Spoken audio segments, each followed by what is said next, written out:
bem-vinda. Mais uma vez, a minha gratidão, Regiane, pelo seu convite.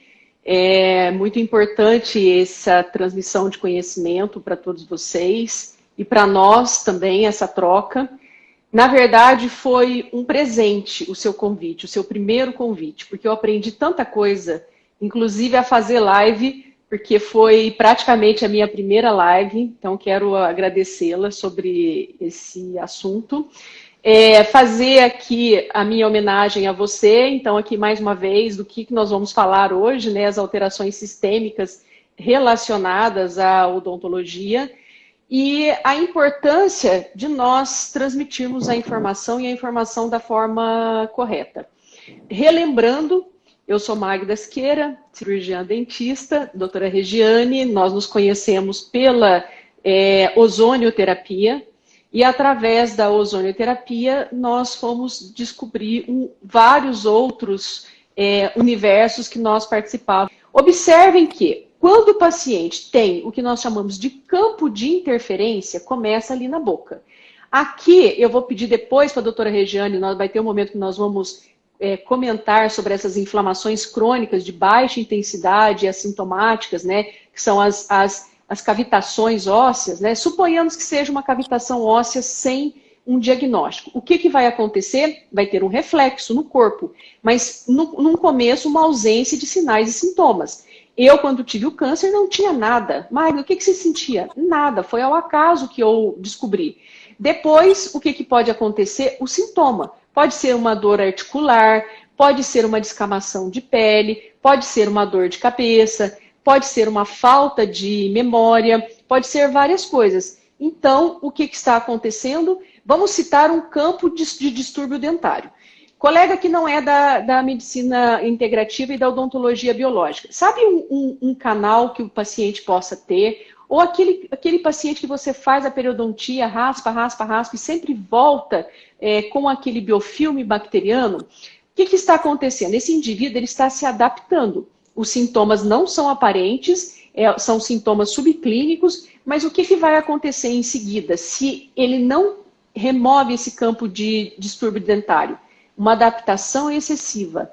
O sinal e sintoma da doença vai aparecer. Quero agradecer a doutora Isis, querida, que me cedeu esse slide para falar. Então, olha só, uma intensidade de limiar baixo, perda da capacidade de adaptação e fim da compensação de estresse. Para nós que trabalhamos muito, pode ser a idade, ok? Nós vamos ter doenças que são assintomáticas, a pré-doença, pode ser uma pressão alta, quer dizer, a pressão alta você já vai ter sintoma, né? Mas você estar com a pressão alta e não entendendo, aí você vai aumentar essa intensidade de limiar e a doença vai ser sintomática. O que pode ser essa mudança de limiar? Pode ser uma cirurgia de alto trauma, a perda de um ente querido, por exemplo, uma separação ou um implante. Magda, você está falando que eu posso colocar um implante no meu paciente e causar um distúrbio nele? Observem, colega, pode ser possível sim. E os pacientes, eles também podem ter essa percepção, viu, pacientes? Então, se vocês não estão bem, procurem ajuda primeiro para que depois vocês possam fazer o procedimento. Doutora Regiane, vamos falar um pouquinho então dessas cavitações, que foi o tema, o primeiro tema, né? As pessoas esquecem o nome, tem uns que falam Nico, né? Que significa neuralgia induzida por cavitações. Por favor, doutora Regiane, vamos falar um pouco sobre essas cavitações. O que é o famoso HANTS, ou essa citocina inflamatória, qual que é essa relação? E um pouquinho da sua experiência que você teve na Alemanha com o Dr. Lechner. Estou vendo que a minha foto está em cima da foto deles, mas tudo bem. Eu estive na Alemanha buscando entender melhor o que seria isso, porque quando a gente fala NICO, FDOD, J, a primeira reação que a gente tem é a mesma que eu tive. O que é isso? Como assim? Do que você está falando? Que alteração é essa? E eu não encontrei respostas aqui. Eu quis saber na fonte. Então, eu fui até a Alemanha, conheci o Dr. Lechner, fiz um estágio na clínica dele, vi ele trabalhando, vi ele operando, conversei com os pacientes dele, trouxe um monte de material de literatura para estudar. Então, assim, hoje, para mim, isso é uma realidade. Então, o FDOJ que é chamado Fat Degenerative Osteolysis in Jawbone, seria uma gordura degenerativa osteolítica dentro dos ossos maxilares ou mandibulares. Então, ela é uma patologia que acontece a nível ósseo. Uma patologia, gente, como qualquer outra patologia que acontece na boca. Só que qual que é o problema dela? Por que a gente não vê? Porque ela é assintomática, né? Ela não tem um sintoma local. O paciente não sente uma dor localizada, uma infecção, os sinais característicos, né?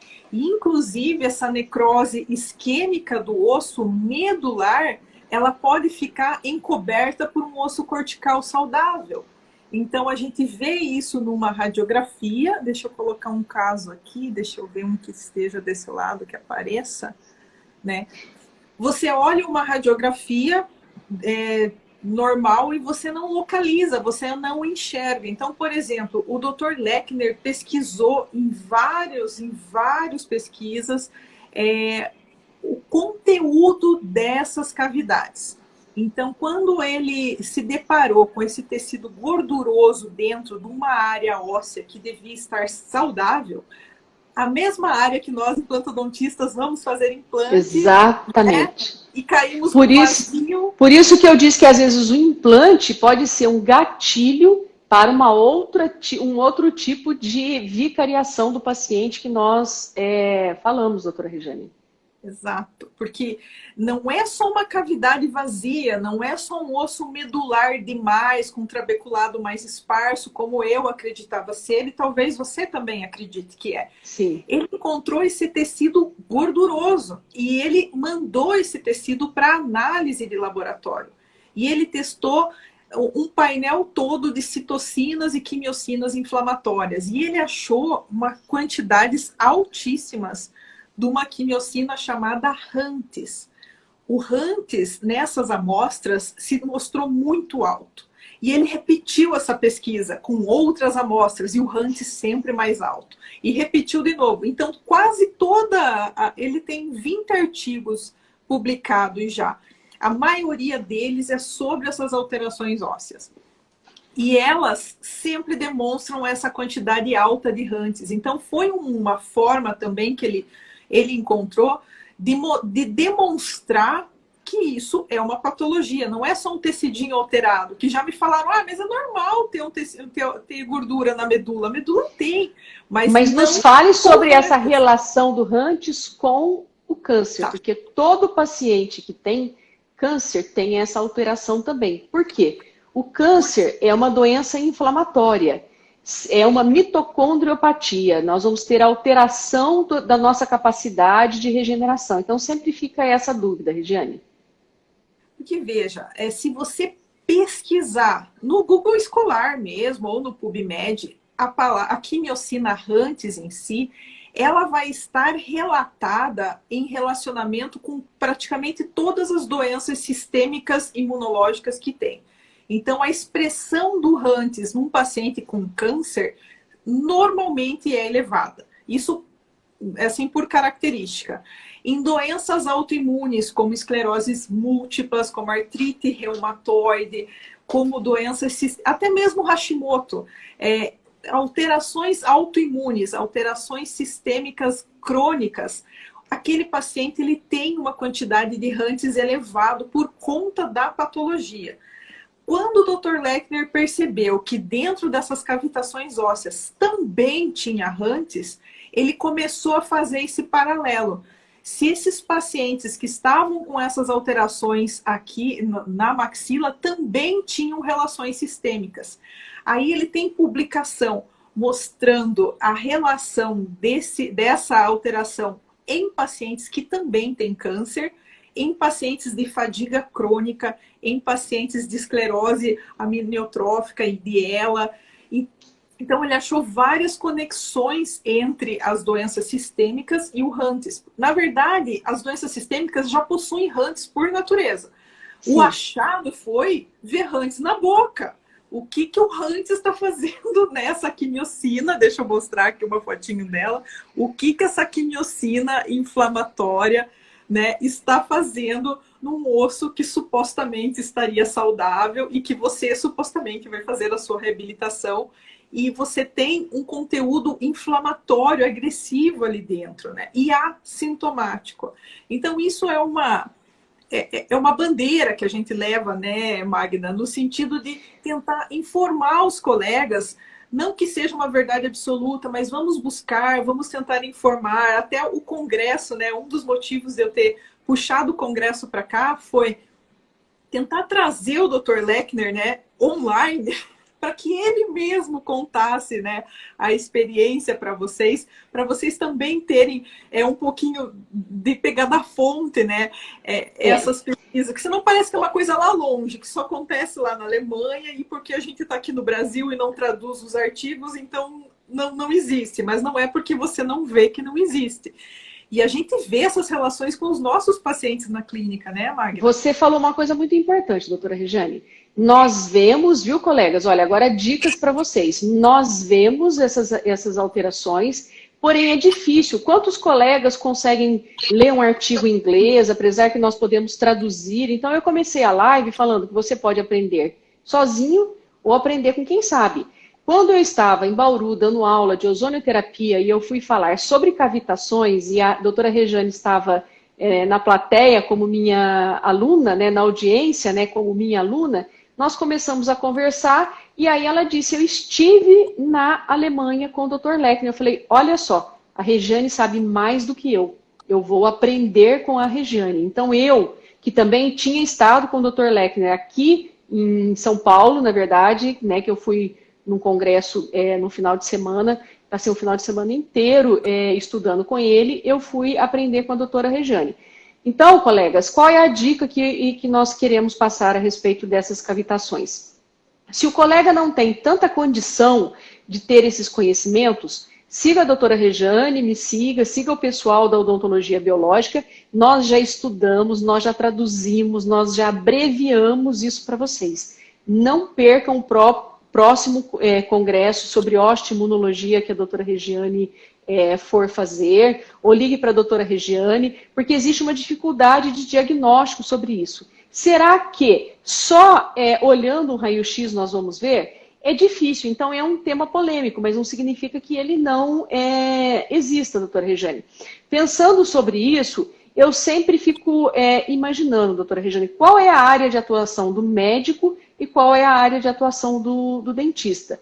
E, na verdade, vamos pensar também numa equipe multidisciplinar. Vamos pensar em enfermagem, em fisioterapia, em nutricionista ou em médico que é formado em nutrição. Veja que nos fisioterapeutas, na osteopatia, nós temos uma gama grande aí de profissionais que podemos integrar. E qual é hoje o diferencial de eu estar uma dentista biológica, né? É a indicação desses profissionais, principalmente os profissionais de medicina. Então, é muito interessante essa abordagem também. Então, parabéns pelos seus estudos, parabéns por todo esse planejamento que você fez e utilizando a ozonioterapia também como tratamento para essas cavitações, como um tratamento. Perguntarem para os pacientes, você sabe de onde vêm as bactérias do sangue? Como será que nós vamos responder? Elas vêm da cavidade oral e do intestino. Então, olha só, colegas e pacientes, nós devemos ter a cavidade oral com um controle do biofilme bacteriano. Nós podemos ter o que nós chamamos de disbiose intestinal. Agora eu vou falar para os pacientes, não abusem dos enxaguatórios bucais. Para que fazer um enxaguatório bucal? Se você tem uma área com infecção ou se você está com alguma afecção, né, alguma área que você machucou, aí o enxaguatório bucal ele pode ser necessário para a diminuição dessas bactérias. Porém, nós temos as bactérias que vão nos ajudar e as bactérias que vão nos atrapalhar. Se nós matamos as bactérias que nos ajudam, o que acontece com as bactérias que vão nos atrapalhar? Elas vão aumentarem muito. Então, eu vou passar um filme aqui, é um filme do intestino, colegas e doutora Regiane. Olha só as vilosidades do intestino. Então, se na nossa alimentação nós temos alterações que vão de tirar o controle do intestino. Se nós temos aqui uma citocina inflamatória, parecida com a que a doutora Regiane acabou de falar, isso começa a causar uma irritação. Essa irritação, ela vai dar alteração dessa junção do intestino. Vou falar de uma forma bem simples, doutora Regiane e colegas, para que todos entendam. Então, olha lá, essa alteração vai fazer com que o intestino fique permeável. Tendo essa permeabilidade do intestino, vai entrar para o sangue bactérias ou fungos, ou seja lá o que for que não tinha antes. Como que se trata isso? O paciente tem que ir ao médico. Nós já podemos começar a alertar o paciente sobre a alimentação. Por que alimentação? A osteoimunologia está falando do sistema imune na parte óssea. E como será que é a nossa imunologia para os alimentos? Volto a citar o livro do Dr. Isao Yamamoto, que fala que cada alimento tem uma parte energética. Qual é o meu tipo de sanguíneo, né? Ou qual é o meu biotipo dentro da medicina tradicional chinesa? Como que eu vou reagir? Por exemplo, eu sou uma pessoa que tem alteração de tireoide. Uma hora dessa, eu tenho que começar a me aquecer, tomar um chá quente, eu lavo a cabeça, eu tenho que secar o cabelo imediatamente, eu não devo ter o cabelo molhado, dormir em dias frios, esquentar o pé. Então, pergunte essas coisas para o seu paciente, porque tendo alteração na tireoide, ele também já pode ter uma alteração aonde, colegas, que nós visualizamos, vamos ver dente, vamos fazer faceta de porcelana, vamos fazer resinas maravilhosas, mas eu vou deixar mais um presente para os colegas aqui. Vamos ver a gengiva desse paciente. Aqui eu coloquei o que nós chamamos de complexo vermelho, que é com a última classificação mundial de periodontia.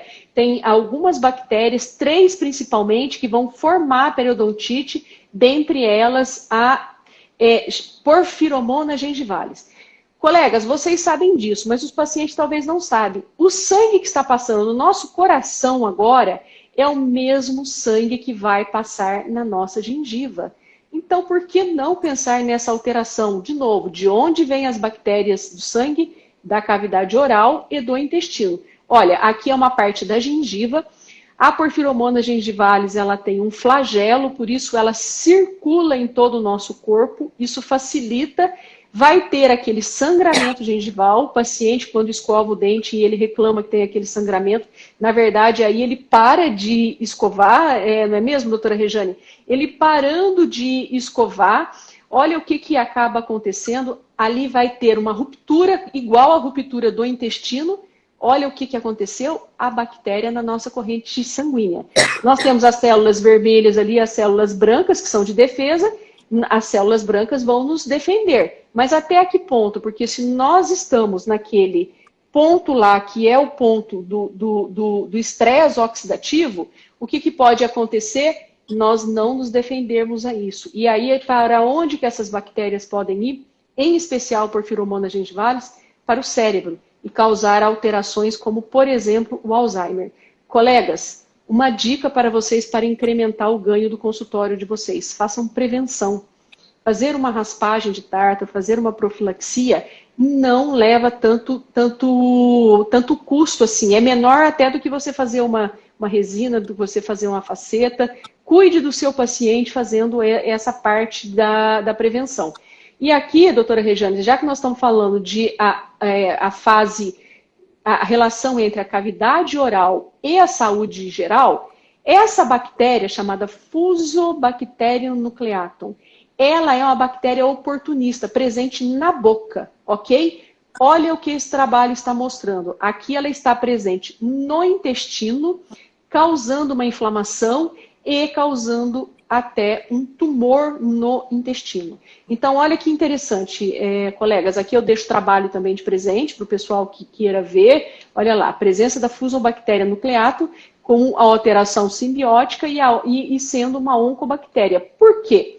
No intestino não tem a bactéria que vai combater essa como na boca tem. Continuando, o intuito hoje é de falar sobre a saúde geral, como que nós, cirurgiões dentistas, podemos ter essa interação, além de ser meros furadores de dente, tampadores de dente, furadores de dente, tampadores de dente.